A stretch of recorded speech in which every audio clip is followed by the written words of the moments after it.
a forgotten bookstore, a corrupt developer, one woman's fight to protect history and a town's future. The wind coming off the ocean did not feel like freedom. It felt like judgment. Sara Whitmore stood on the cracked pavement in front of the narrow brick building and told herself she had not come here to be forgiven. She had come here because she had nowhere else to go. The sign above the dusty windows read title pages in faded blue letters, the paint peeling at the edges like old skin. This was her inheritance. Her uncle's final gift, or his final burden. The real estate attorney in the city had called it a modest commercial property with potential structural issues. The banker had called it a liability. Her former colleagues had called her silence guilt. And no one had called to ask how she was holding up. She slipped the key into the rusted lock that it resisted, as if the building itself questioned her right to enter. She applied more pressure. The mechanism clicked. The door opened with a tired groan, releasing the scent of paper, salt, and neglect. Light filtered through grimy windows and fell across crooked shelves and sagging stacks of books. Some had warped from moisture. Others leaned and exhausted. Surrender. The place was not charming. It was wounded. Sara stepped inside and closed the door behind her. The echo made the emptiness undeniable. She set her suitcase on the counter. The same counter where she had once sat as a teenager reading poetry, while her uncle argued about politics with fishermen and teachers. He had believed in stubborn things. He had believed in land that should not be sold. He had believed that books could anchor a town. She had believed in quarterly reports and clean reputations. That belief had shattered 3 months ago. She walked toward the back hallway where a thin line of daylight sliced across the ceiling. She followed it to the rear door and pushed it open. The yard beyond sloped toward a strip of wild grass, and then the forest.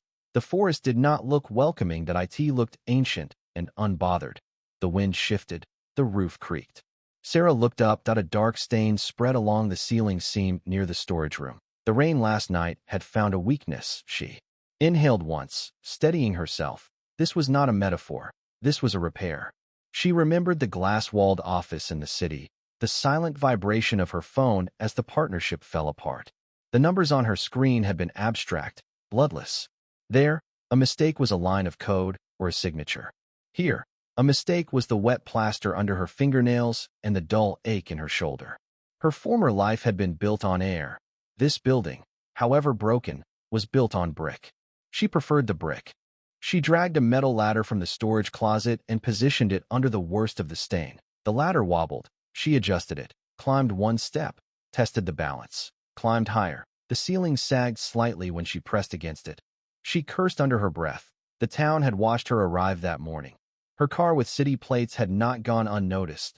The woman at the grocery store had paused too long before handing her change. The mechanic across the street had looked at the building, then at her, then back at the building as if calculating how long she would last. She did not blame them. People here remembered things. She pressed harder against the damp plaster. The thin crack formed and widened. Water dripped onto her sleeve. The ladder shifted. Sara froze. Her heart kicked hard. She tried to adjust her weight slowly. The back leg of the ladder scraped against uneven floorboards. The movement was small but decisive. The ladder tipped. She did not scream. She grabbed at air. The world tilted. The fall was shorter than it felt. She hit the wooden floor with a sharp crack of pain through her shoulder and hip. The ladder clattered beside her. For a moment she could not breathe. The ceiling stain loomed above her, indifferent. Then the front door opened. She heard boots on wood. Confident steps. Not rushed, not hesitant. You planning to demolish it from the inside? The voice was male, low, edged with dry amusement. Sara rolled onto her back and pushed herself upright. The tall man stood in the doorway between the shop and the hall. He wore a faded work jacket and carried a toolbox like it belonged to him. His hair was dark, pulled back at the nape, his expression unreadable except for the faintest hint of skepticism. I have it under control, she said. Though she was still on the floor, he glanced at the fallen ladder and the spreading damp patch overhead. Clearly, she rose carefully, ignoring the protest in her shoulder. This is private property. Not arguing that. He stepped closer, eyes scanning the ceiling with professional precision. But water doesn't care about property lines. She studied him openly. He did not look like someone who filled space with unnecessary words. His hands were rough, marked with old scars. His gaze moved from damage to structure to support beams in quick assessment. "You're trespassing," she said. He shifted his toolbox to the other hand. "Name's Tom Bennett. That I fix things around here. I didn't call anyone. No, you climbed a ladder instead." His tone was not mocking. That it was factual. She felt irritation rise, sharp and immediate. "I can manage basic repairs." "That's not basic." He pointed toward the ceiling seam. "The flashing on the roof's probably gone. If water's pooling, you've got more than a stain." She crossed her arms despite the ache in her shoulder. "And you diagnosed that from the doorway?" "From experience." Silence stretched between them. The wind pressed against the side of the building, rattling a loose shutter. He did not move closer without invitation. That he simply waited. She hated that waiting felt like a test. "How much?" she asked finally. He tilted his head. "For looking?" "For fixing it." His gaze shifted to her again, assessing now not the structure, but her. "You staying?" The question was direct, almost blunt. "That's not your concern. It is if I'm climbing your roof." There was no hostility in his voice, only practicality. She understood the subtext. The town had seen outsiders before. They arrived with optimism and left with for sale signs. "I'm staying," she said. He held her gaze a second longer than necessary, as if weighing the statement. Then he nodded once. "Find out. I'll check the roof before the next rain." He set the toolbox down and moved toward the back door without waiting for further permission. She followed despite herself. "You just walk into buildings like this often?" she asked. "Only when they're about to collapse." He pushed the door open and stepped into the yard. The wind caught his jacket. He circled the exterior, eyes tracing the gutter line, the shingles, the angle of the pitch. Sara watched from the doorway, arms wrapped around herself, not from cold, but from the unfamiliar sensation of being measured and found uncertain. Tom placed the ladder against the side of the building and tested its stability before climbing. He moved with economy, no wasted motion, no theatrics. She resented how competent that looked. "You don't have to," she began. He glanced down. "You're right that I don't." Then he continued upward, the roofline. He crouched, inspecting the metal flashing near the chimney. After a moment, he spoke without looking at her. "You've got rot along the edge. That wood's soft. If we don't replace it, you'll keep chasing leaks." "We?" she repeated. "Unless you plan on doing carpentry up there too." She did not answer. He descended and landed lightly. "It's fixable," he said, "but not cheap." "Define cheap." He named a number. That it was lower than she expected, but high enough to sting. She calculated quickly in her head. Remaining savings minus travel expenses minus initial utility deposits. She exhaled slowly. "Can it wait?" He shook his head. "Next storm, that ceiling gives." Direct, no embellishment. She looked at the building again. The peeling paint, the warped window frames, the fragile stubbornness of it all. This was supposed to be her clean break, her proof that she was more than a headline. She extended her hand. "Fine, Tom Bennett. You can fix my roof." His grip was firm but not lingering. "Sara Whitmore." A flicker crossed his expression at her surname. That he recognized it. That of course he did. News traveled faster than tides in small towns. "You're the niece," he said simply. "Yes." He did not mention the city scandal. He did not ask questions.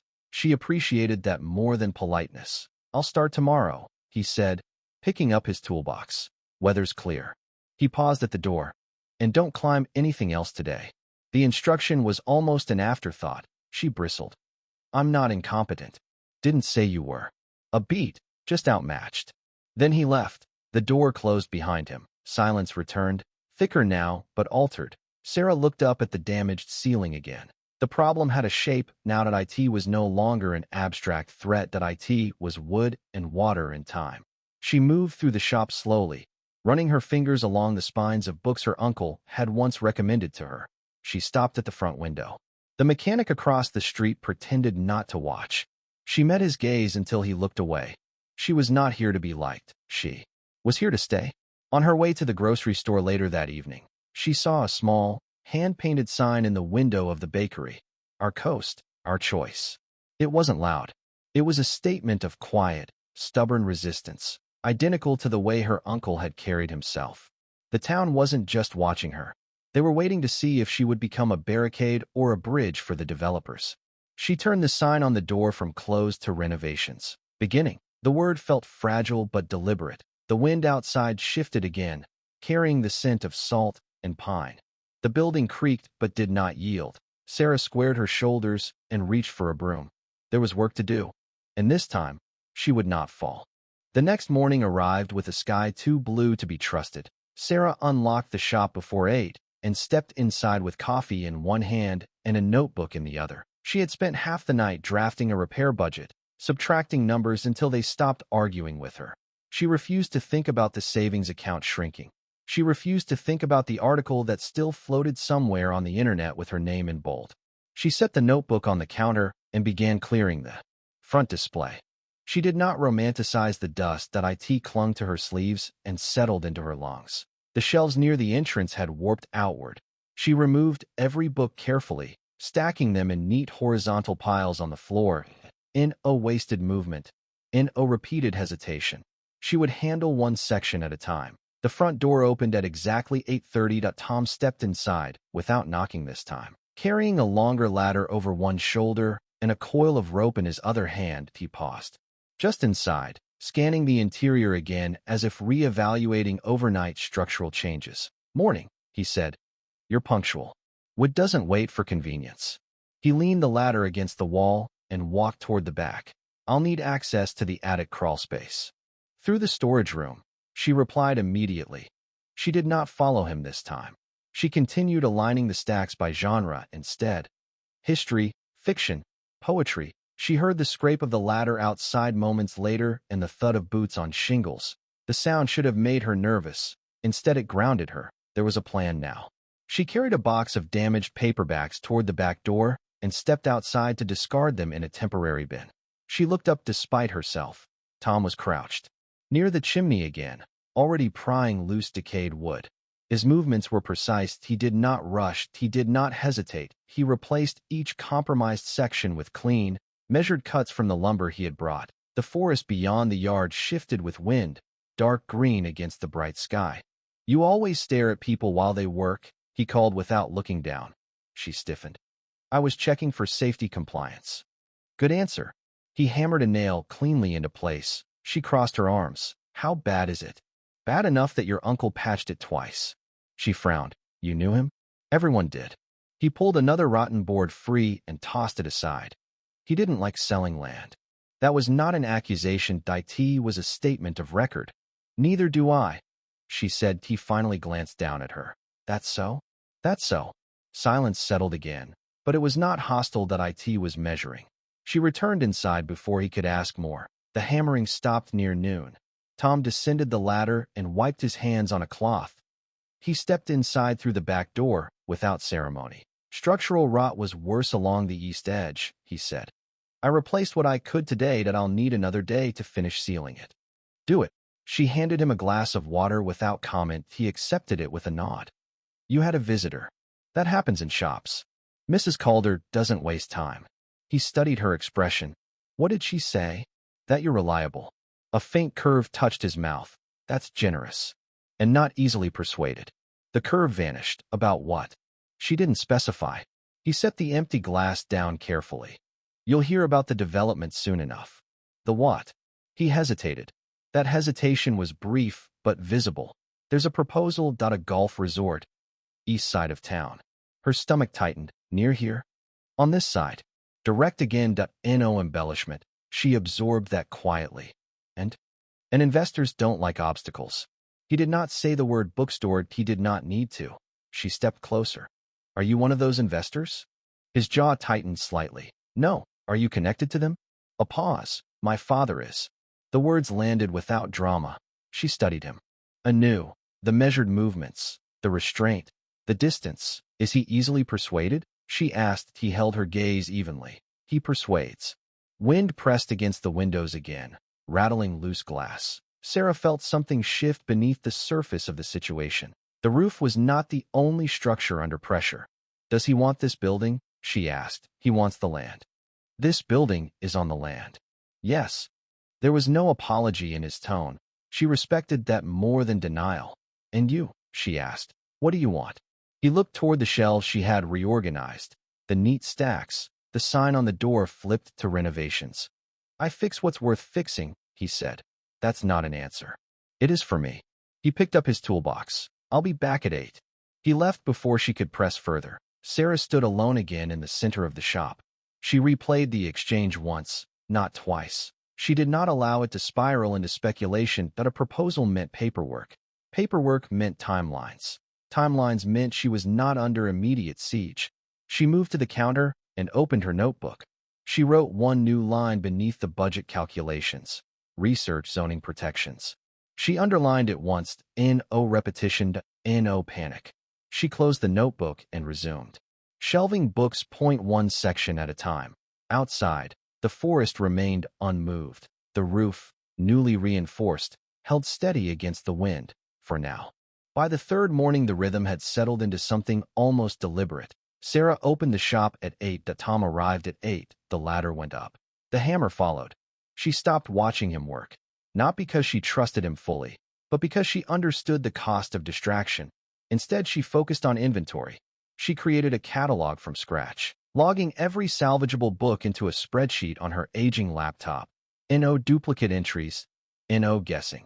She checked each title against condition, binding integrity, and resale potential. The damaged ones she boxed separately for donation or recycling. She refused to sentimentalize mildewed. 18:15. The bell above the door rang again. This time it was the mechanic from across the street. He removed his cap as he stepped inside. "Morning," he muttered. "Name's Grant." "Sara," she replied. "Yeah." He shifted his weight, eyes scanning the shelves. "You actually reopening?" "Yes." He nodded once, as if confirming a rumor. "Good." He wandered toward the history section. Running a finger along the spines, he selected a maritime atlas and flipped through it with quiet concentration. "Your uncle ordered this for me," he said after a moment. "Never picked it up." "You can now," she answered. He studied her, searching perhaps for sarcasm, but he found none. He placed cash on the counter without haggling. "Town council's meeting next Thursday," he added casually. "They're presenting development proposals." "Golf resort?" she asked. He blinked, surprised she already knew. "That's the one." Public comment allowed. "Always is." He left with the atlas under his arm. Sara wrote down the date immediately. She did not dwell on tone or implication. She focused on process. Meeting meant agenda. Agenda meant documentation.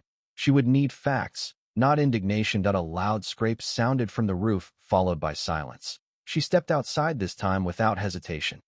"Everything intact," she called. "For now," Tom answered. He was kneeling near the gutter line, applying sealant along the newly installed boards. "Storm's coming tonight." She glanced at the horizon. A thin gray band had formed beyond the water. "You just said the weather was clear." "Changed." He pressed the sealant firmly into place. "Happens." She considered that. "Will it hold?" "Yes." The certainty in his voice was not theatrical. It was earned. She nodded and returned inside. Before closing the back door, she paused. "Why carpentry?" she asked. He did not look down. "Because wood tells the truth." She waited. He added, "It either holds or it doesn't." No abstraction, no metaphor stretched too far.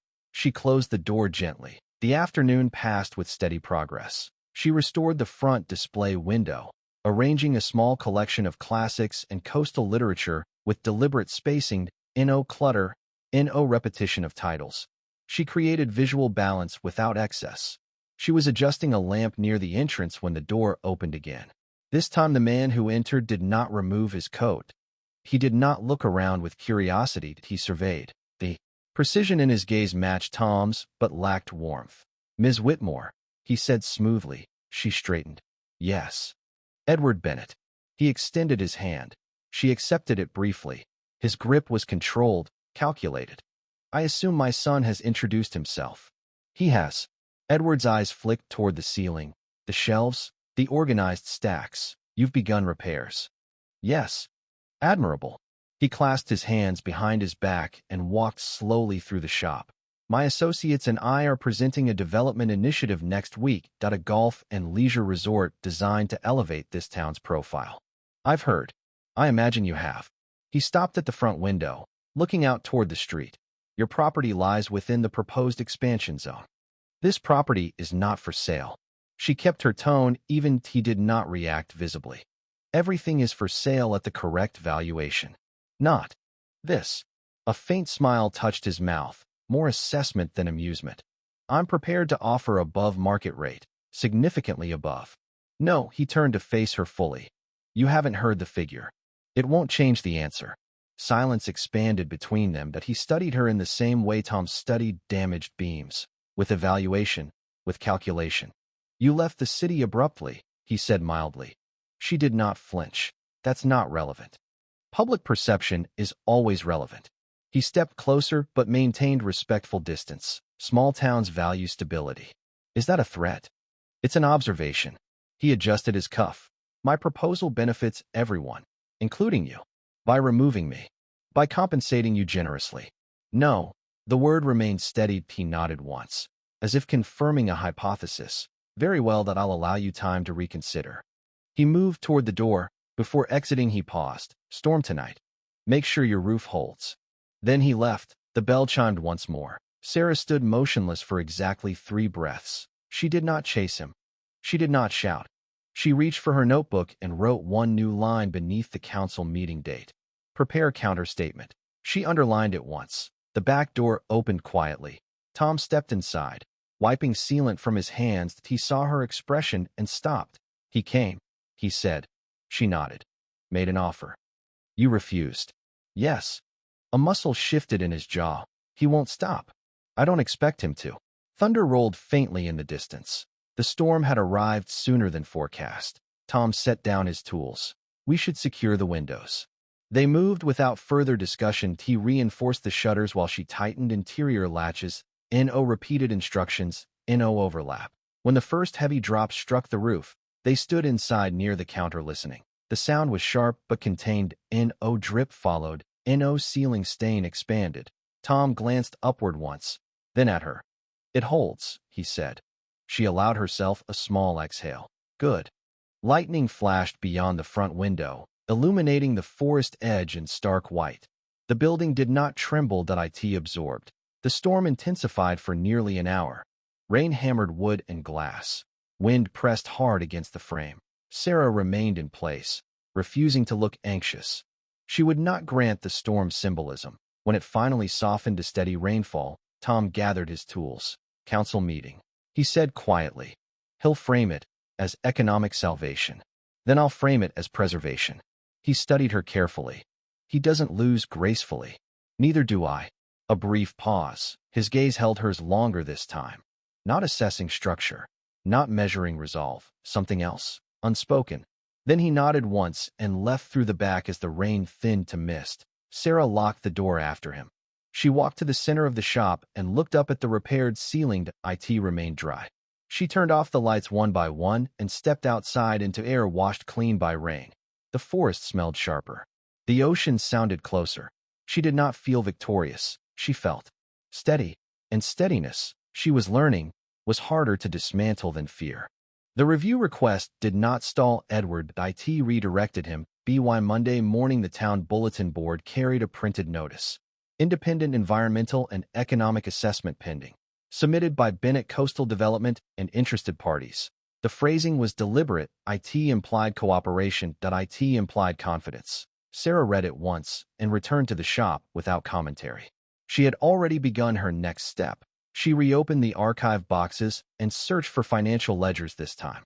Her uncle had been meticulous. She located 3 bound notebooks labeled inventory and special orders. She flipped through columns of handwriting, scanning for irregular transactions. No emotional drift, just pattern recognition. But on the final pages of the 3rd ledger, she found something different. A notation referencing timber survey reimbursement. Initialed AB. Her pulse did not spike. She examined the adjacent entry. A payment issued. Reversed 2 weeks later. No explanation.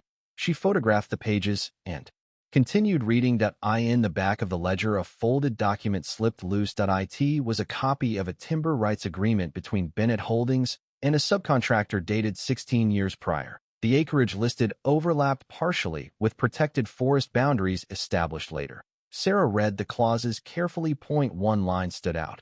Conditional extraction pending municipal approval. She compared the date to the conservation easement filing in the other box. The easement was filed 3 months after the timber agreement. She aligned the documents side by side on the counter. The sequence suggested urgency. Her uncle had not resisted randomly. He had responded to a move. The bell rang lightly. Tom entered, eyes scanning her expression before speaking. You found something. It was not a question. Possibly. She handed him the timber agreement. He read without interruption. When he reached the acreage description, his jaw set. He tried to secure logging rights before the easement. And the easement blocked it, she said. Yes. Tom looked toward the forest visible through the front window. He never mentioned that. Would he? Tom did not answer immediately. No. She tapped the reversed payment entry. What's timber survey reimbursement? Initial site analysis. Cost projections. Why reverse the payment? If approval stalled, investment risk shifts. He set the document down carefully.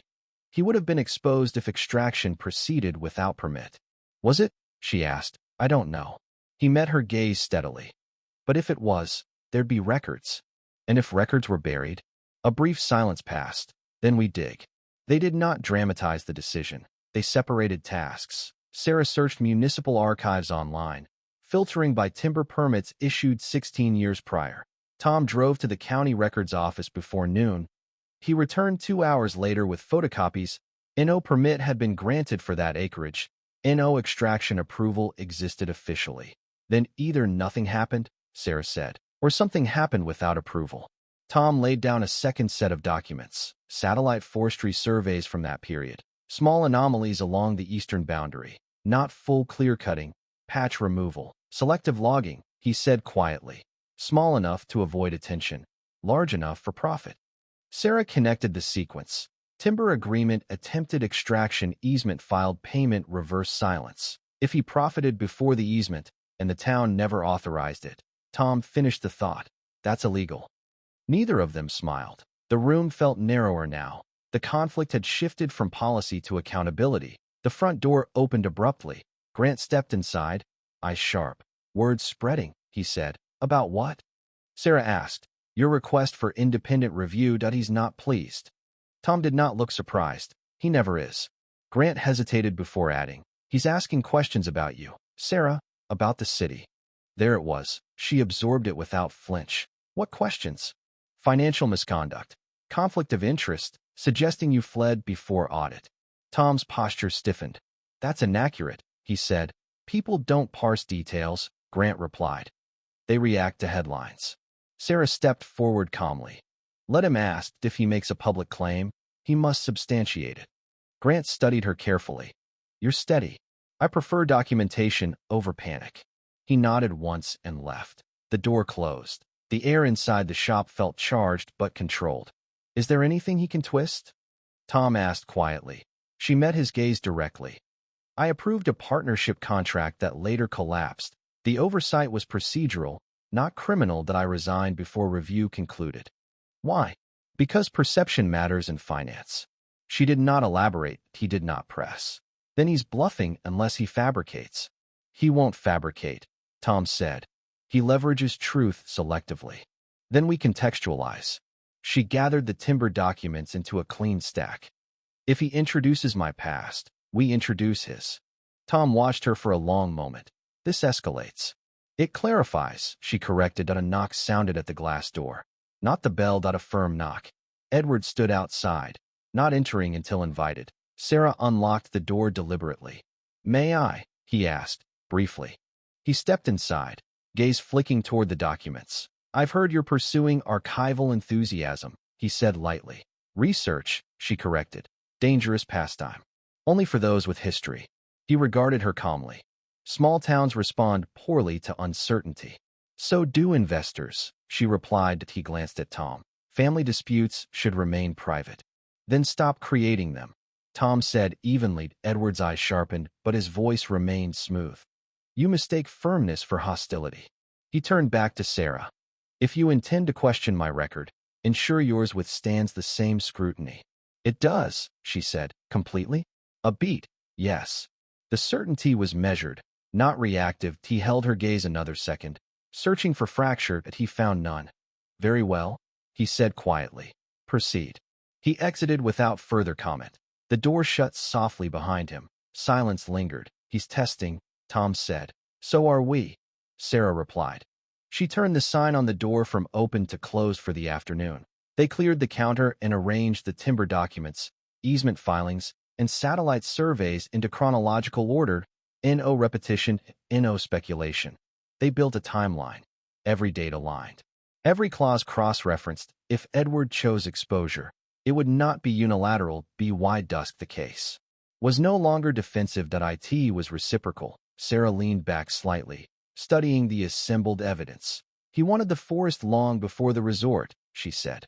The resort is scale, Tom answered. The forest was leverage. She nodded once. The conflict was no longer about one building. It was about precedent. The ceiling above them remained dry.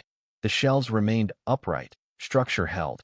But now the foundation of the opposition showed fracture. Sara gathered the documents into a single binder and labeled it simply, Timber Review.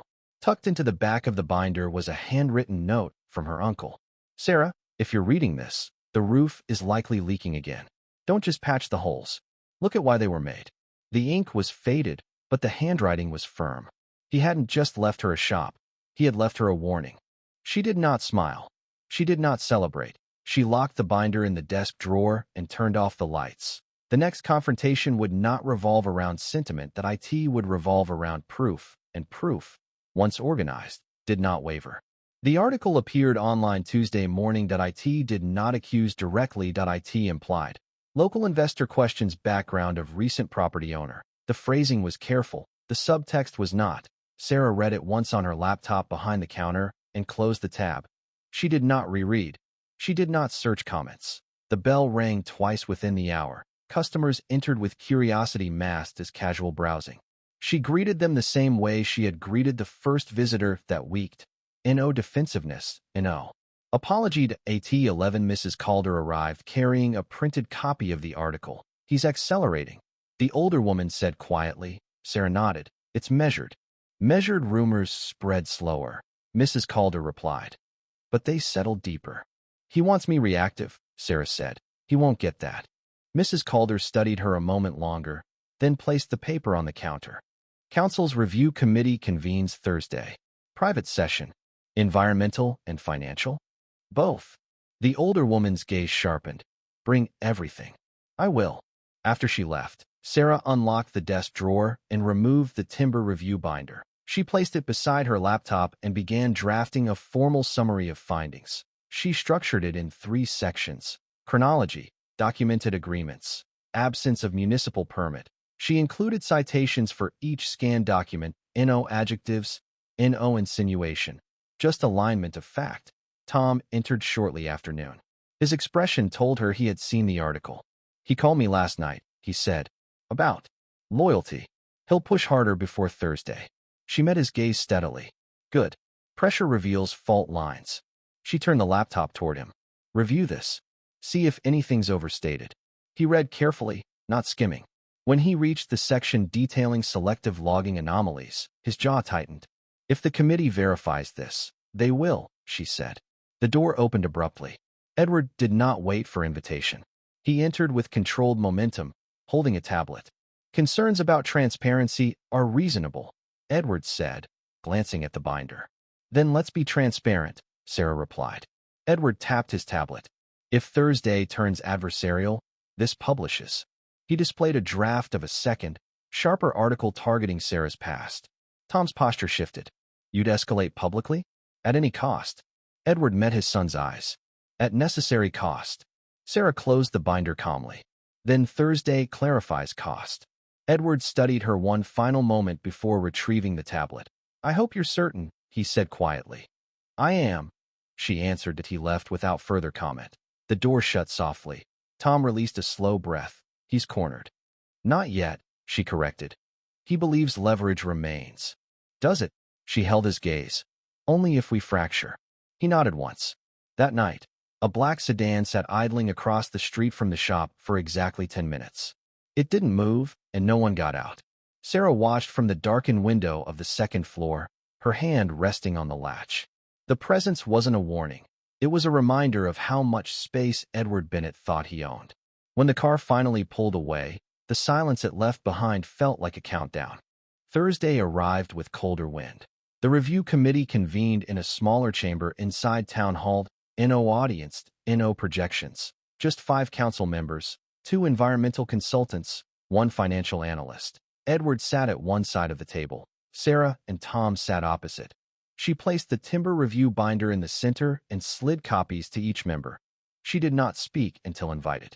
The chair adjusted his glasses. Ms. Whitmore, summarize. She did. Chronology first. Timber agreement dated 16 years prior. No municipal extraction permit on record. Conservation easement filed 3 months later. Satellite anomalies consistent with selective logging within that window. She concluded without flourish. We request independent verification of extraction activity prior to any development approval. The environmental consultant leaned forward. Satellite resolution suggests canopy reduction, but not full harvest. Selective removal aligns with that, Sara replied. Value extraction without visibility. The financial analyst turned to Edward. Were timber revenues reported during that fiscal year? Edward's expression remained controlled. All revenues were reported in accordance with legal counsel. From that parcel, the analyst pressed. Revenue streams are aggregated across holdings, Edward answered. Transparency requires parcel specificity, the analyst replied. Tom remained silent but attentive. The chair addressed Edward directly. Did extraction occur before easement filing? Edward paused for the first time. Not long.